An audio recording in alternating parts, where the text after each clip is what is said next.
Welcome back. Now we're going to be looking at Chapter 3. So we've done a lot of work on understanding how students develop counting and number, the sense of counting and the understanding of number, as well as a number of different ways to look at fractions and negative numbers as well. So now we're going to start our journey into the operations. Now, the operation of addition and subtraction are the ones that the students come across first. Now, we generally don't separate out addition from subtraction, mostly because they're such related operations. And in fact, without thinking about subtraction, addition makes very little sense. And without thinking about addition, subtraction makes very little sense. So if we look through some of the important information in this chapter, one of the tables that I've added is actually from the Common Core state standards. So this gives you the different kinds of problems and different kinds of contexts in which addition and subtraction commonly are found. So for example, if we look at the column on the left, we have the add to, take from, put together, take apart, or compare. Now, the put together, take apart sometimes is also called part whole, as we'll see later. Now, in terms of add to and take from, you can think of any situation, any context where you start with something and then something is changed. Either something is added or something is taken away. And then there's our final result. So all of these problems all of these contexts are actually in that form. So 2 bunnies sat on the grass, 3 more bunnies hopped there. So the start is the bunnies sitting on the grass, 3 more bunnies hopped, that's the change, and how many are on the grass now, that's the result. So in change unknown, 2 bunnies were sitting on the grass, some more bunnies hopped there, and then we know the result. There were now 5 bunnies. How many hopped? And for example, in the start unknown, there is still a starting situation, but we don't know what the value is. And then, so some bunnies were sitting on the grass, 3 more bunnies hopped, and there were 5 bunnies left, or there at the time. So the same with subtraction. You can read the next line.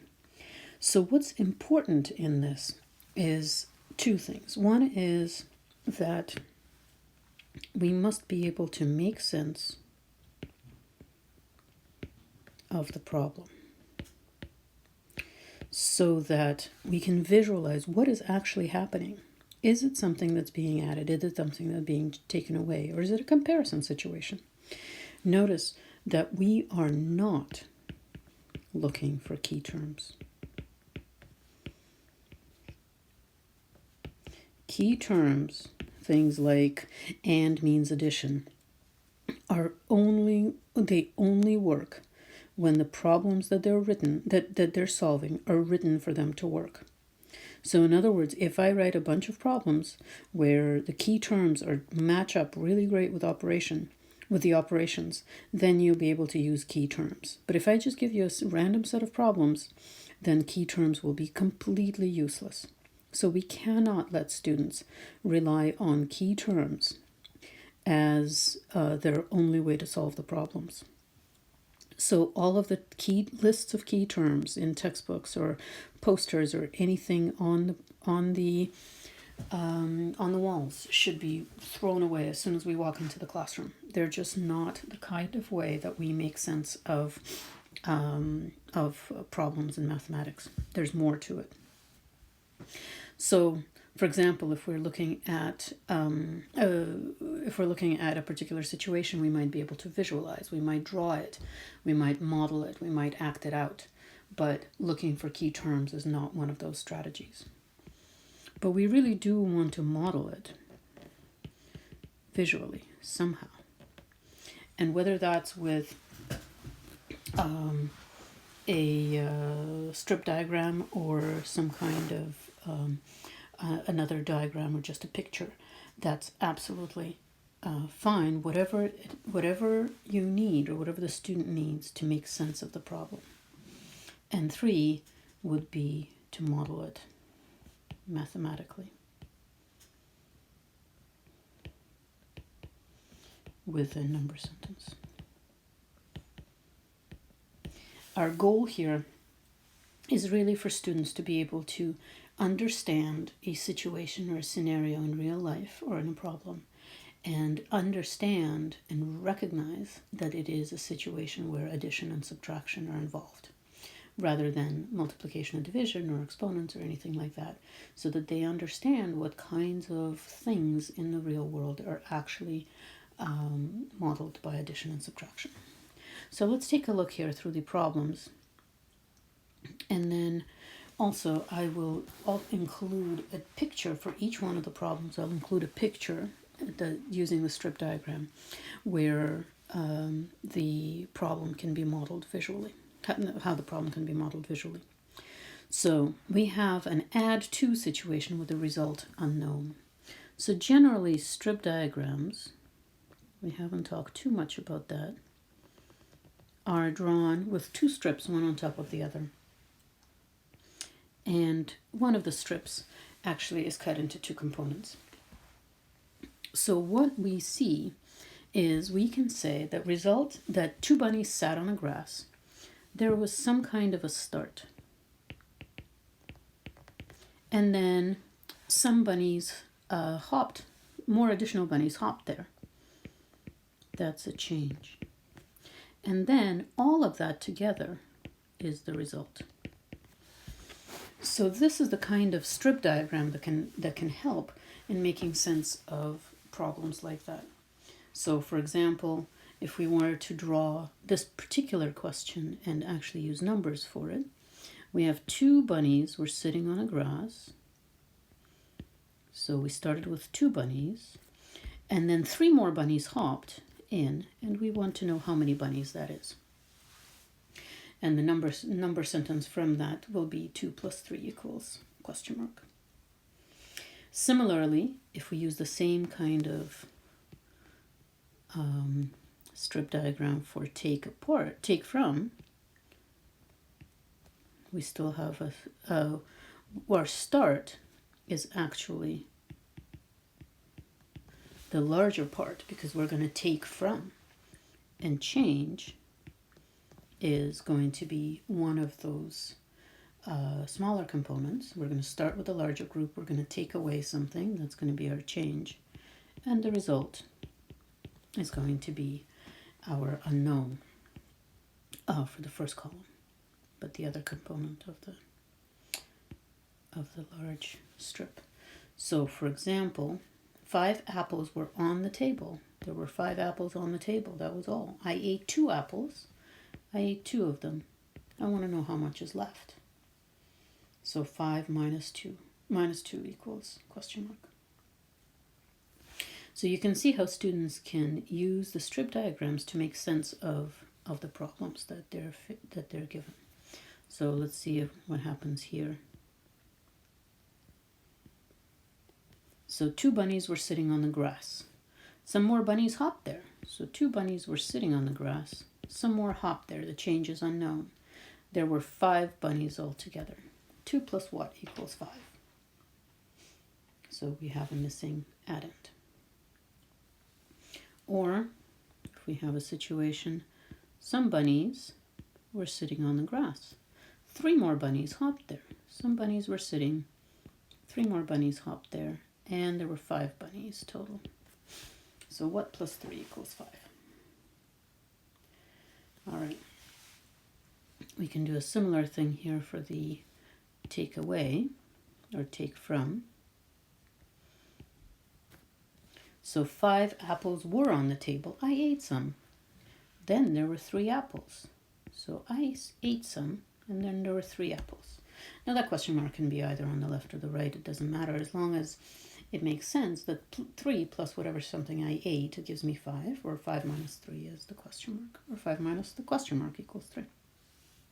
There are multiple number sentences that you can write for each one of these problems. Some apples were on the table.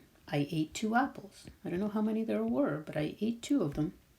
Then there were 3 apples. So I know that there were some on the table minus the 2 that I ate gave me 3, or I can rewrite that as 3 plus 2 is 5. All right. So that is the first grouping of types of addition and subtraction problems that we see. And those are very, very frequent in the kindergarten and grade 1 and 2 curriculum. This Common Core suggests that we're looking at the result unknown for kindergarten, the change unknown for grade 1, and the start unknown for grade 2. Although it doesn't, I do not have the experience that students actually differentiate between the change unknown and the start unknown that much, with that much space between it. So it's often that in grade 1, kids will be able to solve either one of those problems, either one of those kinds of problems. Now, with put together, take apart, which is the second big category of addition and subtraction problems, we sometimes it's called part whole. We don't have anything coming in or anything leaving. All we have is some kind of a group of items, and we somehow separate them either by color or by gender or by anything else that you could think of, or you're bringing them together into one group. So let's see some examples. So there's no change, there's no taking away or adding, but we have two groups. So part, and total, or it could be addend 1, addend 2, and total. But there's nothing changing. So 3 red apples and 2 green apples are on the table. How many apples on the table? So notice that there is nothing changing, nothing being eaten. There were 3 red and 2 green. So these were the red, these were the green, and the total is the question mark. So this would be an addition problem. So 5 apples are on the table. 5 apples are on the table. 3 are red and the rest are green. 3 are red. These are green. We don't know how many green there are, so how many apples are green? So either 3 plus question mark is 5, or 5 minus 3 is question mark. Either one of those number sentences will work. So that's one of the addends is unknown. And then sometimes they're both addends unknown. And in this situation, we're looking for different combinations of addends. So Grandma has 5 flowers. How many can she put her red vase? How many can she put in her red vase, and how many in a blue vase? So we don't know either one of those, but it could be 0 in the red and 5 in the blue, or 1 in the red and 4 in the blue, etc., etc. There are lots of different combinations that this could be. So this is another kind of addition subtraction problem where we have a part whole, or a put together, take apart. And those are fairly frequent, and you often see them, either in real life or in the curriculum. Now, the last kind is something that is very unusual, or used to be until the Common Core standards came out to be very unusual and infrequent. And a lot of kids, because they're not used to using addition and subtraction for comparison, they didn't even understand that comparison problems have to do with addition and subtraction.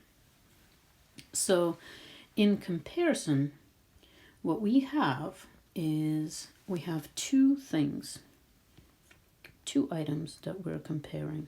This one, a smaller one, and a bigger one. Smaller and bigger.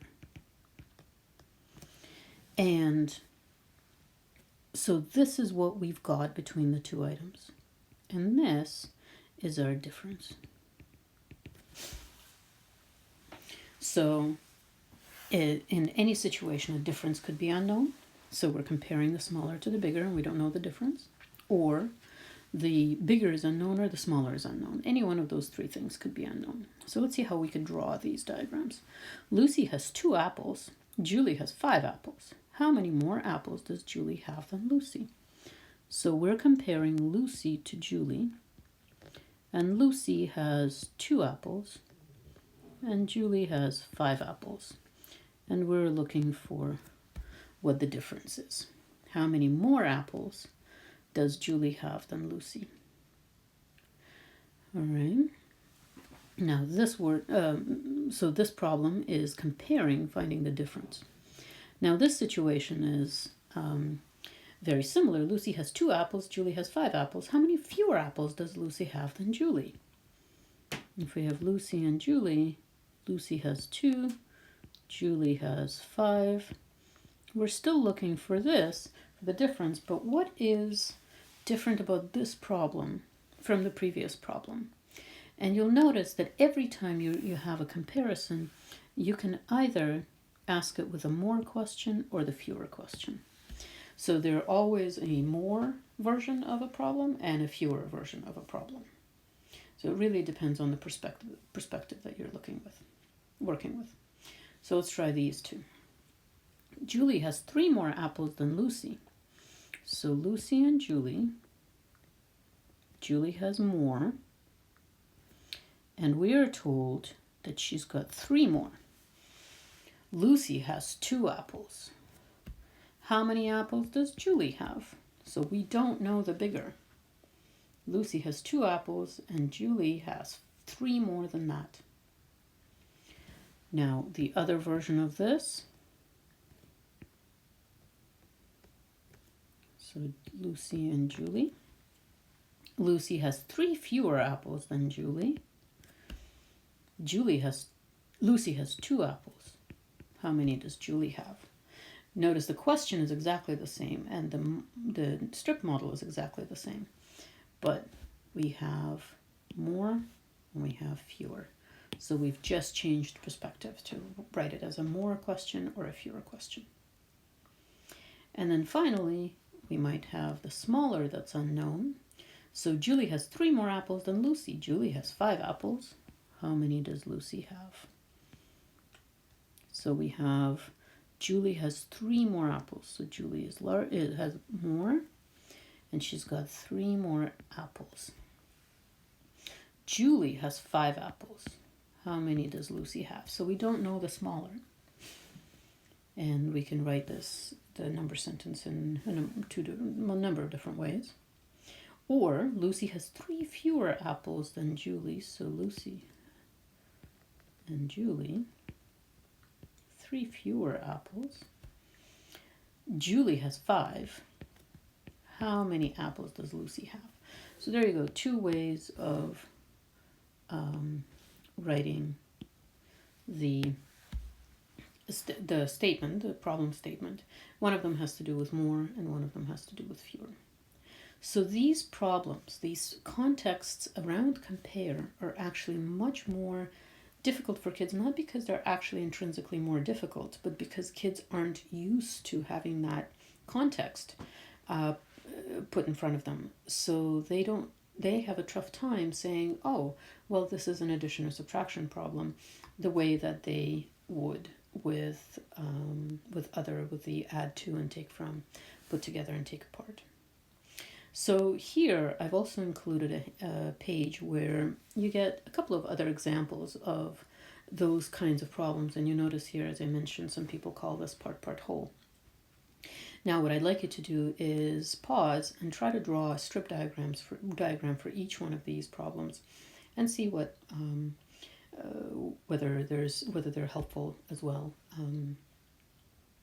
in